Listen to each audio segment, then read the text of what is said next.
Selanjutnya kami persilakan Bapak Dr. Beni Kabur Harman, SH.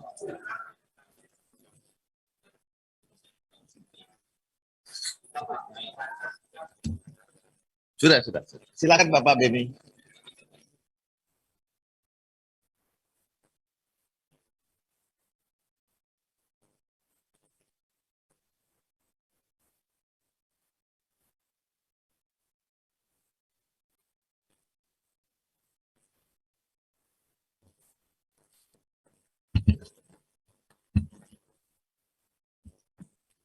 Baik, saya menyampaikan terima kasih kepada Ketua Rapat yang telah memberi kesempatan kepada saya. Sebelum saya mulai, saya ingin menyampaikan apresiasi saya yang setinggi-tingginya kepada Saudara Jaksa Agung.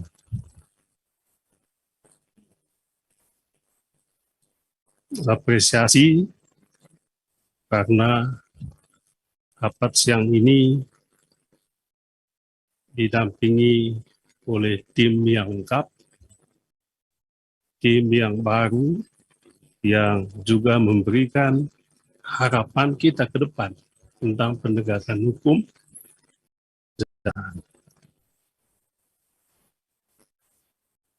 Tidak lupa pula saya memberikan apresiasi saya yang setinggi-tingginya kepada Ketua Komisi 3 yang baru, Insinyur Bambang.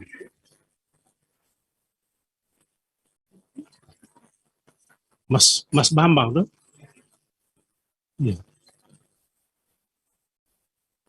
Teman-teman tidak memberikan apresiasi, saya heran juga. Mungkin dilupakan. Tapi saya memberikan apresiasi. Mengapa? Sebab beliau memungkinkan kita semua bisa rapat begini. Beliau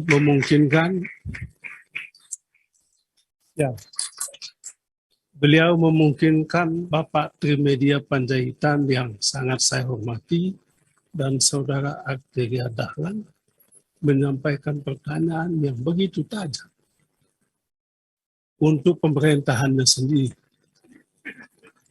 Luar biasa.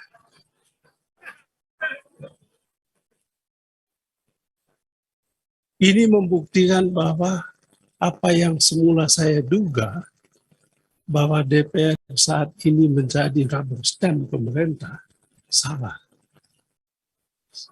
Ya. Oleh sebab itu saya mohon maaf kalau anggapan saya itu salah. Tetapi ini tidak mungkin tanpa Mas Bambang. Saya apresiasi Mas Bambang menghidupkan kembali Komisi 3 ini yang sebelumnya telah mati.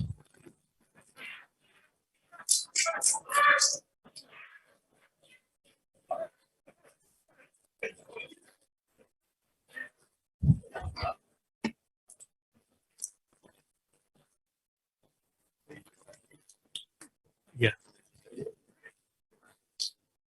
Yang kedua, perkenankan saya menyampaikan pandangan, pertanyaan, dan mungkin usulan. Jika dipandang ada manfaatnya, silakan dilaksanakan. Dan apabila ada pertanyaan yang perlu dijawab, mohon jawabannya.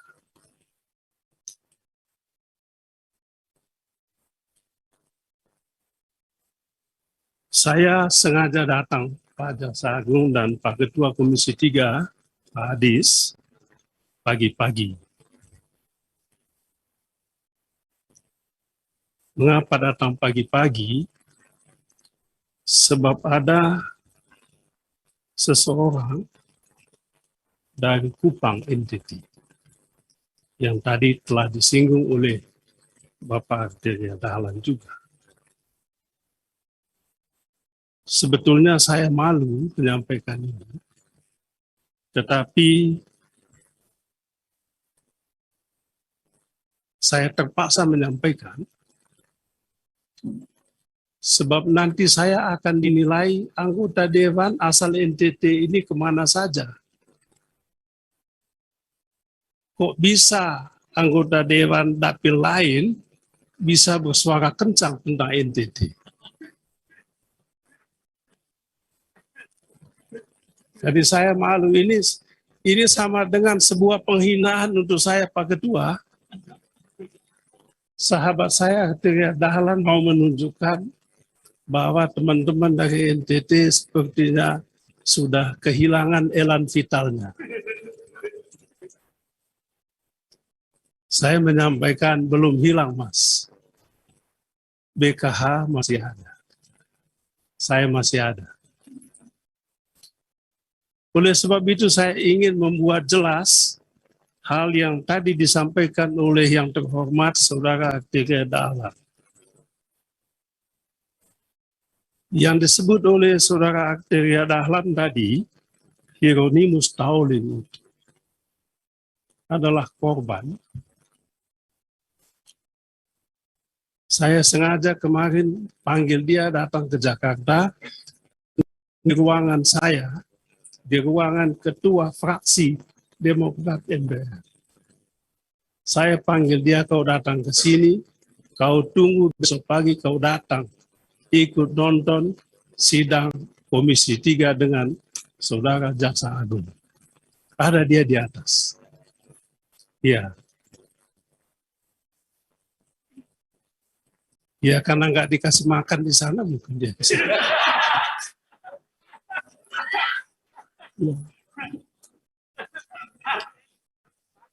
Pasti. Dia di tempat saya, Pak. Di tempat Pak Benny nggak dikasih makan, Pak.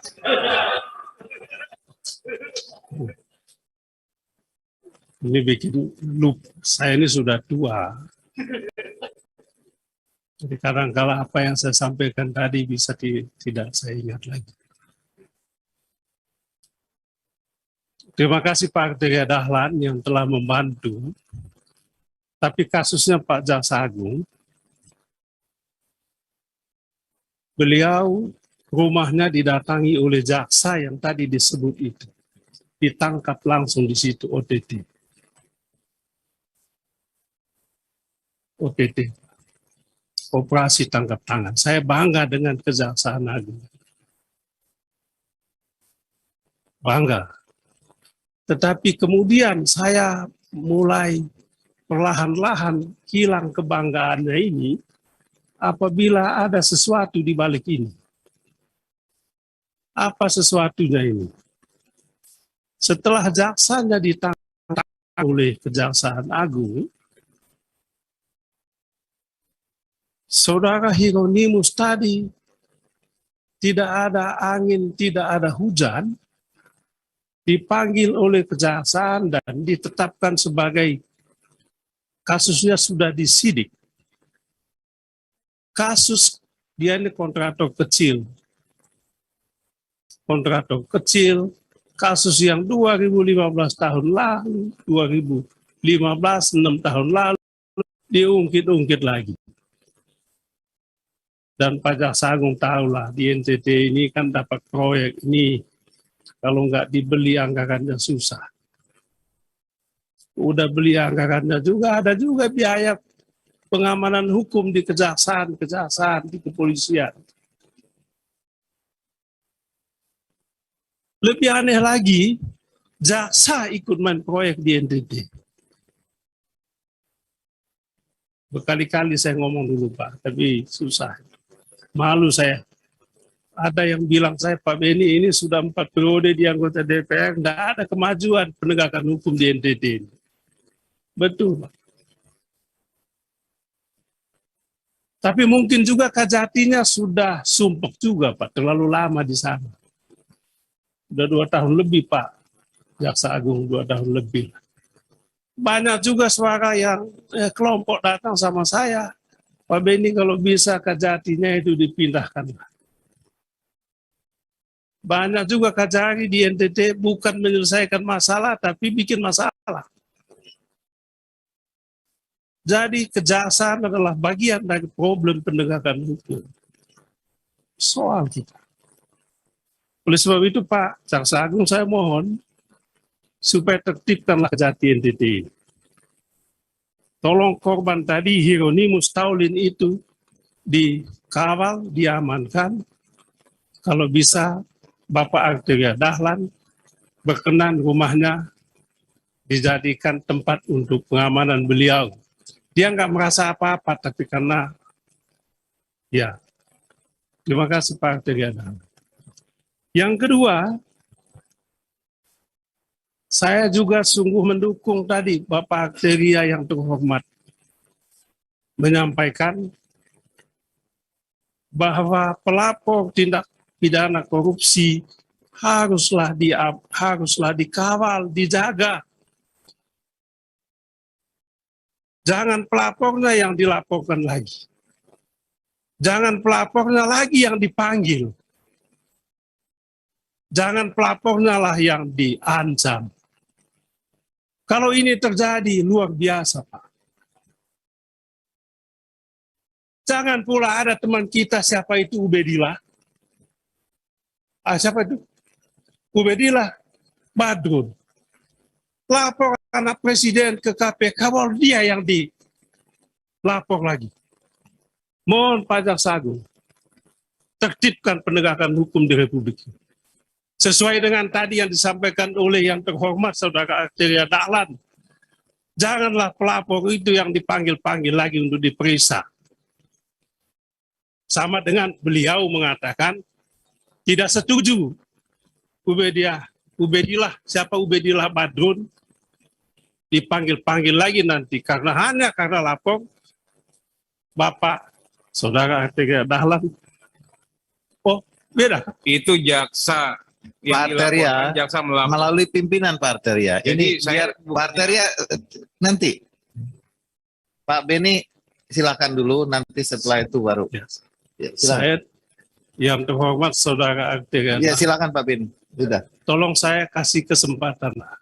Sudah Pak Beni, sudah. Silakan Pak Beni, Ya. silakan. Ini yang tadi sudah saya tutup, bisa saya buka-buka lagi nih. Sudah Pak Beni. Tadi beliau 1 jam, saya juga dong. Iya, Pak Beni boleh 1 jam, boleh. Silakan Pak Beni. Tapi kalau saling berbicara gini kan tidak selesai. Pak Arteri, silakan Pak Beni dulu selesaikan. Ya. Ya. Mesti tertibkan dulu. Sudah boleh saya ngomong lagi nggak? Udah.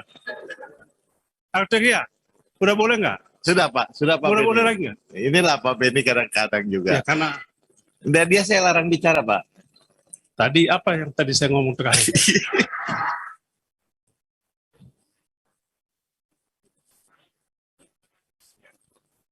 Oh iya, soal itu ya. Ini bukan soal anak presiden atau bukan. Substansi yang disampaikan oleh yang terhormat Arteria Dahlan adalah untuk mendorong partisipasi masyarakat dalam pemberantasan korupsi. Tolonglah yang melaporkan kasus korupsi itu dilindungi. Itu poinnya. Hukum melindungi pelapor, Pak. Loh, kalau tadi Menteri BUMN lapor ke Kejaksaan Agung soal kasus Garuda, apakah dia bisa juga nanti diperiksa? Apakah gitu negara ini? Kacau Republik ini. Saudara Mahfud, Menko Polhukam, ngomong, ada menteri yang peras dirjennya 40 M, ngomong ke publik lagi. Ada kasus di Kemenhan, ngomong ke publik. Apaan Republik ini? Kayak enggak punya sistem. Ada dong sistem hukum. Tertib dong penegakan hukum. Masa menteri lapor ke rakyat? Lalu rakyat lapor ke siapa?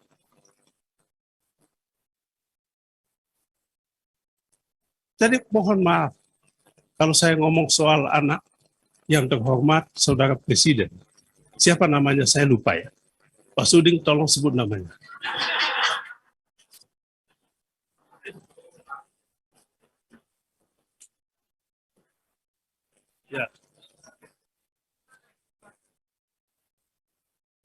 Siapa bilang penghina? Bukan anaknya saya bilang. Interupsi pimpinan. Interupsi, Saya pimpinan. lanjutkan. Sebelum dilanjutkan interupsi, saya ingatkan kembali para ketua Komisi 3, pimpinan Komisi 3, kesepakatan kita waktu itu adalah memberi keleluasaan untuk berbicara kepada setiap anggota Komisi 3. Tidak ada pembatasan waktu. Yang kedua, pimpinan Komisi 3 itu punya kewenangan untuk meluruskan apa yang tidak ada dalam fokus rapat. Kesepakatannya begitu. Karena itu tadi Pak Benny ngomong apa saja, saya kira nggak bisa di stop oleh siapapun. Tetapi juga saya ingatkan pimpinan komisi agar mengarahkan arah rapat ini. Kita ini rapat kerja ya dengan Kejaksaan Agung. Dan definisi rapat kerja dengan RDP itu berbeda. Terima kasih pimpinan. Ya, sudah, substansinya sudah. Jadi kawan-kawan sekalian, ya sebelum dilanjutkan, mohon ini kan kita sudah sepakat pukul 16 selesai. Memang bisa diperpanjang, tetapi yang bertanya ini antriannya masih banyak. Tolong pertanyaannya fokus, tidak usah terlalu bertele-tele berputar-putar. Silakan Pak Beni dilanjut. Baik, saya lanjutkan. Kalau memang waktunya nggak cukup ya kita perpanjang. Yang penting fokus. Ya, Silakan. yang bikin kacau ini kan karena ada interupsi tadi. Sebetulnya sopan sekali saya tadi. Santun sekali saya ini. Cuman karena diinterupsi dengan tidak santun gitu ya. Saya tahu sopan santun. Dan Ini Pak Beni, enggak, ini sudah tidak usah Ya, kita lanjut. saya lanjutkan tadi pertanyaan saya tadi karena kadang-kala fokus itu penting.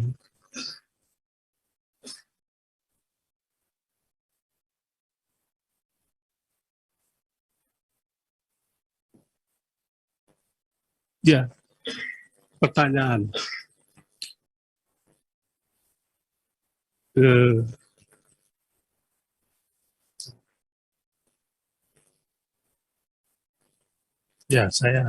Saya stop tadi laporan Menteri BUMN tadi ya, Kejaksaan Agung mungkin. Saya mohon maaf kalau ada yang tersinggung.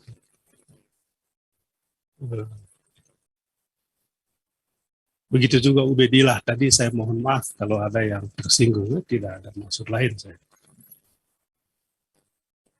Saya lanjutkan tadi soal restoratif justice. Saya mohon keadilan ya, waktu sama. Jadi yang lain tadi berjam-jam, saya juga harus berjam-jam. Ya. Restoratif justice. Restoratif justice ini luar biasa. Saya sangat mendukung itu Pak. Dan sebetulnya mohon maaf, Kejaksaan Agung periode sebelumnya juga sudah kita minta supaya restoratif justice ini kita lakukan untuk kasus-kasus tertentu, Pak ya. Kasus tertentu. Tentu bukan korupsi, tentu bukan teroris, tentu bukan narkotika, tapi kasus-kasus yang kecil. Apa kasus-kasus yang kecil itu, Pak? Kasus yang kecil itu misalnya kasus dulu soal tabrakan di jalan yang tidak sengaja dan sebagainya. Tapi saat ini restoratif justice ini dipakai oleh pihak-pihak tertentu untuk ya bisa juga untuk dalam tanda kutip memeras. Kasus-kasus bisnis besar bisa dipakai restoratif justice ini untuk ini. Ya, oleh sebab itu saya mohon sekali supaya restoratif justice ini dibuat aturan yang lebih fokus dan lebih jelas supaya tidak disalahgunakan. Kemudian berikutnya tadi disinggung soal, kalau saya tidak salah tadi Pak Jaksa Agung menyinggung soal DPO 2021 ada 100 lebih tadi yang berhasil. Saya ingin tanya, DPO kita ini ada berapa banyak? Dan yang sudah ditangkap itu 137, yang belum ada berapa banyak lagi. Lebih bagus kalau ada juga datanya disampaikan kepada kita.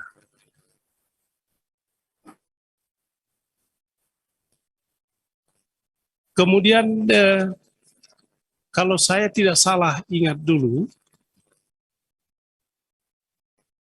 kasus korupsi di bawah 1 juta itu ya janganlah diproses. Di bawah 1 juta. Tapi sampai saat ini kami mendapatkan data, masih banyak sekali kasus korupsi nilai 1 juta ke bawah, itu diproses. Inilah yang kemudian dibilang hukum kita ini tumpul ke atas, tajam ke bawah. Alangkah baiknya kalau Pak Jaksa Agung juga membuat kebijakan supaya kasus korupsi nilai 1 juta ke bawah tidak diproses. Saya tidak tahu, artinya lebih baik proses kasus yang besar daripada yang kecil-kecil ini. Saya rasa itu yang bisa saya sampaikan. Sekali lagi saya apresiasi tinggi kinerja Jaksa Agung periode tahun 2021 dan apresiasi yang tinggi kepada Saudara Ketua Komisi 3 atas dibukanya kembali ke suasana debat-debat hukum di Komisi 3. Terima kasih banyak. Terima kasih